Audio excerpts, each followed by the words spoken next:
अस्सलामुअलैकुम दोस्तों, कैसे हो आप सब। उम्मीद है कि खैर खैरियत से होंगे।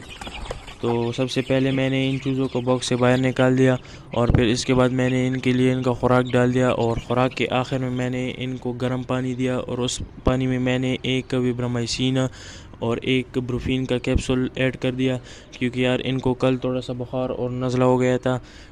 तो इंशाल्लाह इससे ये ठीक हो जाएंगे। और ये आज माशाल्लाह से तकरीबन 21 से 22 दिन के हो गए हैं। और आज के लिए इतना ही। अल्लाह हाफिज़। अस्सलाम वालेकुम।